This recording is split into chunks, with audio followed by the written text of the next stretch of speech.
तोंडाला थोडंसं पावडर लावलं आणि मी निघाली ना देवी जवळ. आज आमच्या गावातल्या देवी जवळ दरवर्षीप्रमाणे महाप्रसाद होता. महाप्रसादाची पूर्ण तयारी झाली होती ना. आप्पाजी तर मस्त गोल गोल जिलेब्या काढत होते. अशा जिलेब्या जर मी काढायला गेली तर माझ्या हातच्या जेलेब्या होऊन जाओ जेलेब्या. आप्पाला म्हटलं मला नेत जाण का म्हटलं सोबत ऑर्डरवर जिलेबी काढायसाठी. तर आप्पा हसायला लागले. बाया तर बंब भिडल्या होत्या पोळ्या टाकण्यासाठी. मी जर एवढी एक पोळी टाकीन घरी तर माझ्या घरचे एका पोळीतच जेवण होऊन जाईन असं मला वाटते. इकडे पाहतो तर काय मंडळाचे कार्यकर्ते जिलेबीच्या गंजाजवळ बसून चॅटिंग करत होते.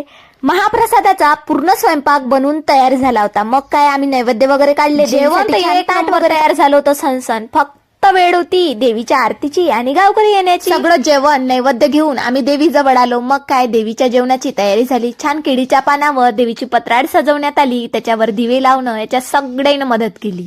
आरतीची वेळ आता जवळ झालीच होती. मग काय नवकन्याला देण्यासाठी उपहार आजीनं काढून घेतले ना आरती लावली. आणि आपल्या गावातली देवीची आरती काय अशी तशी होत नाही भाऊ. वाजा गाजा सहित होते. मग काय हिमांशू दादा बसले बा आपला वाजा गाजा सेट करायसाठी. इकडे आजीनं सगळी तयारी करून घेतली.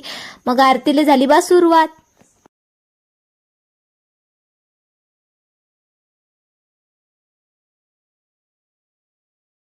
इकडे आमच्या यशूबाईला आरतीत मस्त मजा येऊ राहिली होती. बायाच्या आरत्यात काही आज थांबणार नव्हत्या. मग काय आम्ही दिलं मधात ओवाडा लावून झाली आरती समाप्त. बसवल्या नवकन्या जेवण करायला.